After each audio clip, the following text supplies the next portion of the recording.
negara pengen selamat, makzulkan Jokowi, bubarkan PDIP. Dari dulu saya teriak. Udah gitu pakai nyalain, Habib Rizik nggak turun nih, payah. Dan sejak 2017 dari Mekah sana saya sudah berteriak, saudara, siapapun pemimpin yang memperoleh kemenangan dengan jalan curang tidak akan berkah. Tidak akan berkah. Nah, sekarang kita lihat lagi, sudah. Dia sama dia ribut, saudara, ekonomi semrawut, saudara, utang nggak tanggung-tanggung, utang yang resmi dari pemerintah aja sudah lebih dari 8.000 triliun. Di seluruh dunia ada nggak negara yang tidak punya utang? Hampir tidak ada. Negara yang mungkin dibayangkan sama pemirsa kayak tetangga sebelah kita aja lah, Singapura, Malaysia, kan kita selalu merasa bahwa kita, oh mereka lebih kaya dari kita. Utang mereka lebih kecil atau lebih banyak dari kita? Bu Ani, ada tudingan bahwa... Nah, itu pertanyaannya harus jawab dulu, Ros. Krisis apa nggak krisis sekarang? Jangan pura-pura ente, Indonesia ini dijajah sama Belanda 350 tahun nggak punya utang. Hebat nggak? Sebelumnya juga dijajah nggak punya utang. Diteruskan sama Jepang nggak punya utang. Datang lagi Belanda, datang lagi Inggris nggak punya utang. Tapi sekarang, kok banyak utang nggak ada penjajahnya? Kok banyak utang nggak ada penjajahnya? Kok banyak utang nggak ada penjajahnya? Krisis sama nggak krisis? Jangan bodoh ente kalau bilang nggak krisis. Ngutang, saya ngutang tapi sampai 8.000 triliun, mikir nggak anak cucu yang nanggung? 02 mana mikir ke situ. Bapak, VT saya banyak loh yang mengungkap tentang hutang negara, ya. Bahkan kalau saya live, saya selalu bahas tentang hutang negara, ya. Mungkin Bapak yang tidak paham tentang hutang negara. Saya akan jelaskan sekali lagi, ya. Mumpung saya lagi ada semangat untuk menjelaskan, supaya apa? Bapak tidak menyebar hoax, ya. Bapak tidak berpikiran jahat terhadap pemerintah, ya. Supaya juga menambah pengetahuan Bapak tentang hutang negara. Kemudian masalah hutang, pada saat kita dilantik, hutang itu berada pada posisi 2.700 triliun. Bunganya kurang lebih 250-an triliun per tahun. Ya dihitung aja angkanya. Yang paling penting menurut saya, hutang pinjaman itu harus dipakai untuk hal-hal yang produktif, yang memberikan revenue, yang memberikan income, yang memberikan return kepada negara. Manfaatnya harus ada. Jangan pinjaman itu dipakai untuk hal-hal yang konsumtif. Misalnya subsidi BBM itu yang tidak boleh. Tiap anak yang lahir hari ini sudah dibebani utang 40-50 juta rupiah per kepala bayi. Anda bayangkan. Bayi Anda akan minta dikembalikan pada rahimmu. Begitu dia lahir, dia tahu dia adalah satu dari bayi yang mungkin mengalami kekurangan nutrisi alias stunting. Dia tahu bahwa dia pasti adalah satu dari bayi yang harus menanggung 50 juta utang NKRI harga mati yang dibuat oleh Jokowi. Ya kita kritik bangsa kita, tapi kritik yang membangun. Jangan kritik merasa semua jelek, semua jelek. Kalau jelek pindah aja kalau dari Indonesia ini. Ya saya suka kesel juga kadang-kadang bilang ini kurang Allah. Aku tanya juga, saya lihat sekarang dulu waktu dia jadi pejabat apa kerjanya, tak jelas juga. Kan sekarang jejak digital kamu kan kelihatan. Jangan sombong lah kau bicara-bicara kritik-kritik kau, you have done nothing. Atau mungkin the other way around, kau tuh juga mencuri waktu kau menjabat. Menurut data BPN sampai dengan 30 April 2003, utang pemerintah itu 7.849,8 triliun. Wow. Dalam penduduk Indonesia itu 273,52 juta orang. Jadi per orang bayar berapa? Tinggal ini kita bagi sama ini.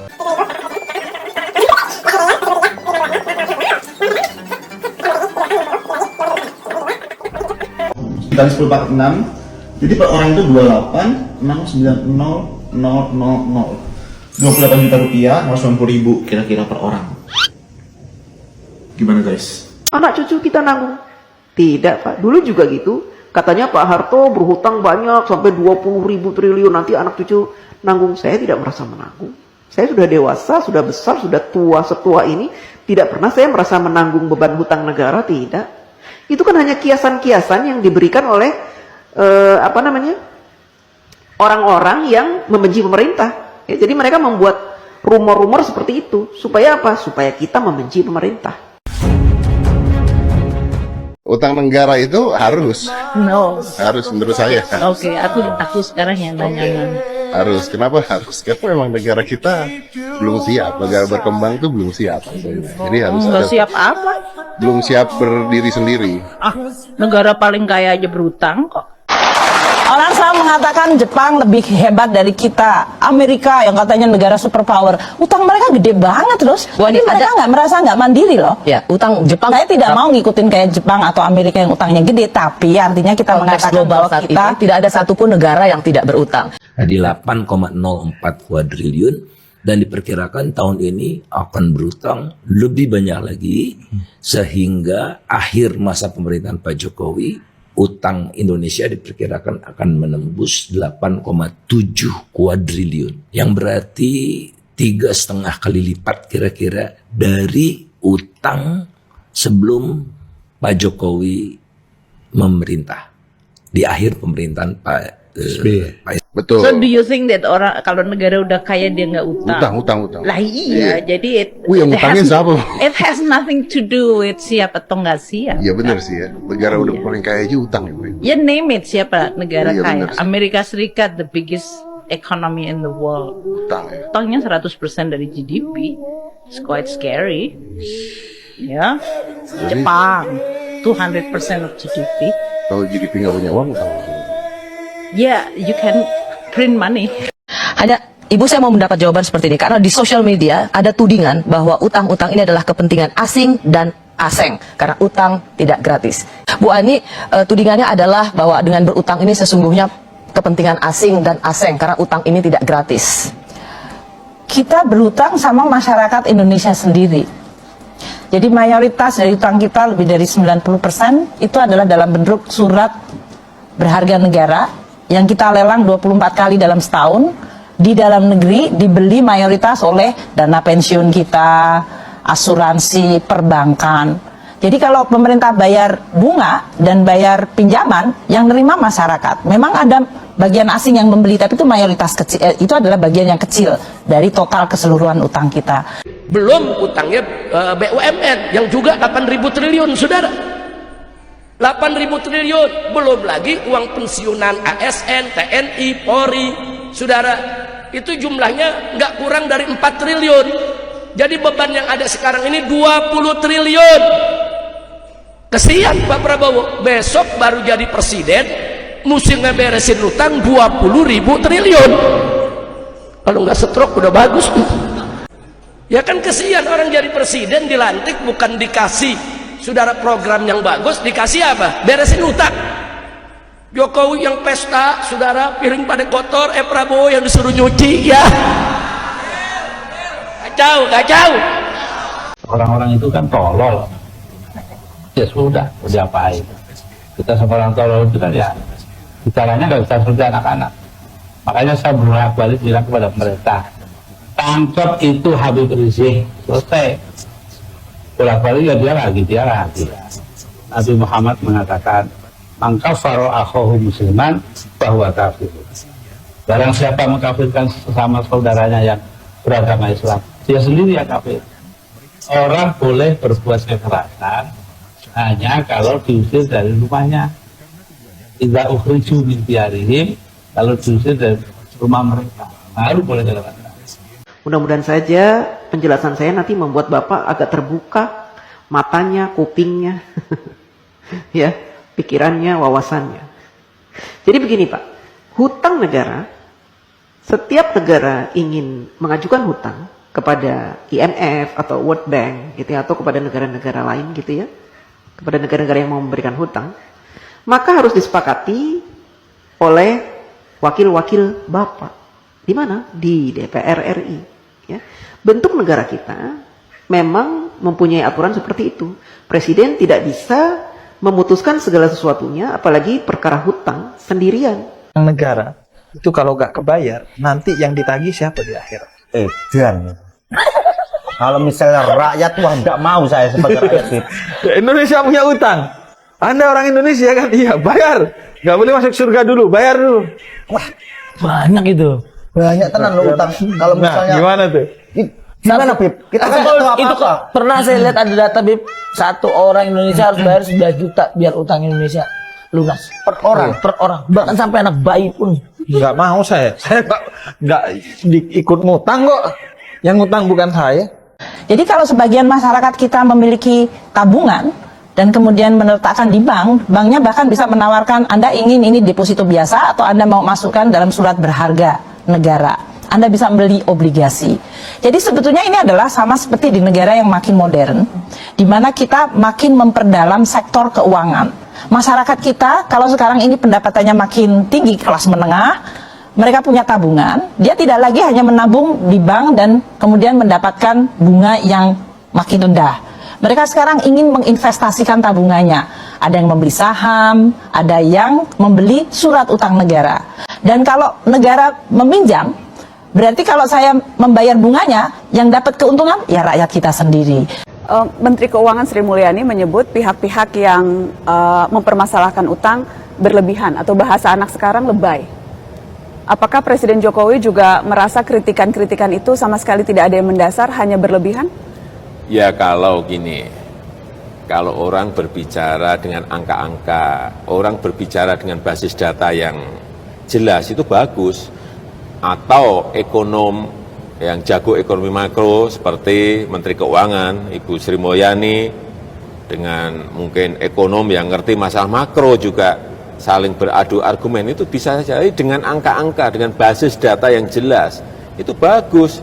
Tapi kalau seorang ekonom makro, kemudian yang satunya politikus, ya nggak mungkin sambung. Kalian tahu nggak hobi negara Indonesia itu apa? Hobi negara Indonesia itu bukan bercocok tanam, guys. Hobi negara Indonesia itu ngutang. Seperti di layar kaca kamu bisa lihat, pemberi utang terbesar di negara Indonesia adalah Jepang. Jepang sudah memberikan 7,9 miliar dolar ya. Nah jadi teman-teman kalau lihat dari segi utang kan biasanya ya orang bilang orang kalau punya banyak utang itu nyawanya ada di kreditor tuh. Jadi kalau di sini lu bisa lihat, oh nyawanya Indonesia bayar bunganya kan namanya utang pakai bunga ya. Ya udah jelas banyak lari ke Jepang. Jadi sebetulnya konsep seolah-olah oh ada makhluk asing, negara asing datang nawar-nawarin ini kamu cepet nih konspirasi, nggak ada itu. Semuanya transparan. Kita mengatakan berapa jumlah utang kita 1 tahun, kita menyampaikan berapa kali lelangnya, berapa pada saat ini kita akan membutuhkan untuk menerbitkan surat utang. Itu dikomunikasikan kepada masyarakat. Dan kemudian itu tadi para pengelola dana pensiun, kalau Anda adalah pegawai negeri, ada Taspen.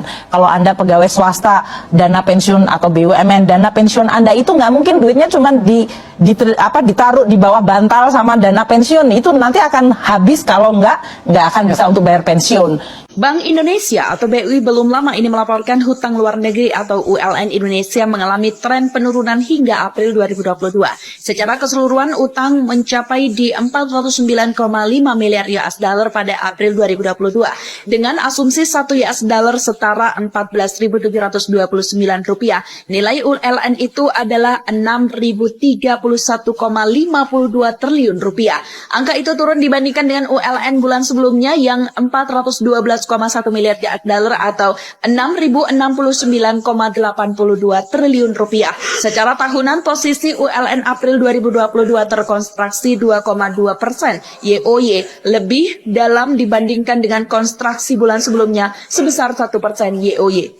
Semacam serangan bertubi-tubi, terutama kepada Menteri Keuangan, ketika ditanya soal hutang dan kemudian diberitakan bahwa Menteri Keuangan tidak tahu kemana utang itu larinya gitu. Apa itu konteksnya? Bagaimana seorang Menteri Keuangan yang kemudian diviralkan dan semua media memberitakan bahwa Menteri Keuangan nggak tahu larinya hutang? Itu kan di DPR. Jadi kalau ada di dalam satu tanya jawab mengenai bagaimana pengelolaan utang. Kalau jawaban saya dipenggal separuh, saya bisa mengatakan, Rosi, sebetulnya utang kita itu apakah berbahaya? Kemudian jelas Sri Mulyani mengatakan utang berbahaya. Kan bukan begitu caranya. Jadi kalau kita mengatakan Sri Mulyani tidak tahu utang kemana, lah kalau saya nggak tahu LKPP atau laporan keuangan pemerintah nggak mungkin dapat WTP. Nggak mungkin. Kalau saya nggak tahu utang kemana, nggak mungkin kita dapat investment grade dari semua rating agency. Yang pertama kali semenjak 20 tahun yang lalu, semenjak krisis itu nggak pernah terjadi. Terus, jadi, tapi kemudian orang bilang, oh itu rating agency itu asing lagi, itu pasti temennya Sri Mulyani ya, karena yang itu tadi otaknya udah ngeres. Pasti ini kumpulan neolib nih. Itu, ya. Yang ini hanya berbicara, yang ini pakai angka-angka, ya nggak akan sambung. Kalau saya ya lebih berbicara lebih percaya kepada yang ngerti masalah ekonomi makro ya Bu Sri Mulyani. Track recordnya jelas, rekam jejaknya jelas. Percaya sepenuhnya kepada pembantu presiden? Ya sangat percaya. Tapi kritikan-kritikan itu terus berdatangan dan mereka pun sebagian valid datanya Pak, dari Indef misalnya membuat satu resume yang cukup komprehensif soal berbagai angka-angka indikator yang mengkhawatirkan Ya, tingkat utang yang sedemikian tinggi. Silakan saling beradu argumen dengan Menteri Keuangan yang juga memiliki angka-angka. Tapi sekali lagi saya kira kepercayaan yang tadi saya sampaikan, kepercayaan internasional terhadap kita semakin baik ditunjukkan dengan angka-angka dari rating dari Moody's, Fitch, dari S&P, saya kira itu. Jadi harus dinegosiasikan dengan DPR, dan DPR punya peraturan bahwa negara tidak boleh berhutang, ya, yang mana pembayarannya, cicilannya itu melebihi 60% dari penghasilan negara. Ya. Nah, saat ini sejak Bapak Jokowi menjadi presiden, hutang negara kita itu tidak lebih dari 35%. Artinya jauh di bawah batas maksimal berhutang yang ditentukan oleh DPR RI, yaitu 60%. Artinya apa? Kita masih berada di ambang aman. Ya. Dan saat ini Indonesia terkenal sebagai negara yang hutangnya sedikit dibanding dengan Jepang, Amerika yang sampai 200% dari PDB-nya, Jepang sampai 210%, kemudian negara-negara lain, ya, bahkan tetangga-tetangga kita, Singapura, hutangnya itu banyak Pak. Berbeda dengan kita hutangnya sedikit.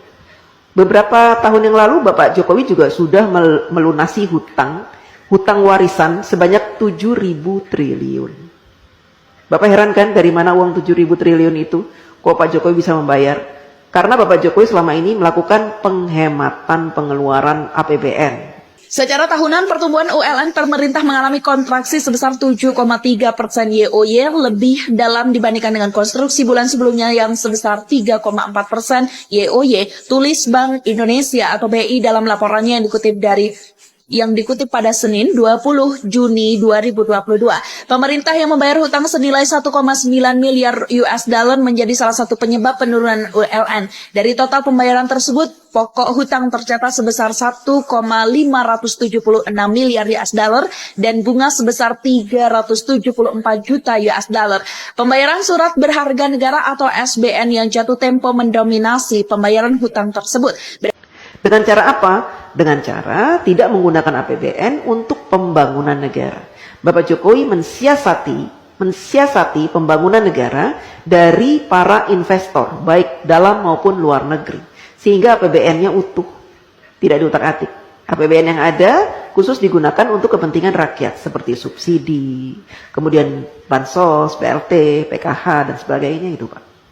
Ya, Bapak harus tahu. Jadi kalau Bapak bilang hutangnya sampai 8.000 triliun itu, seandainya saat ini hutang kita 8.000 triliun, itu sedikit Pak. Dibanding dengan PDB kita tuh sudah banyak sekali Pak. Itu jumlahnya cuma 35% dari penghasilan kita. Penghasilan negara maksudnya. Ya Pak? Jadi masih di ambang batas wajar. Anak cucu kita nanggung.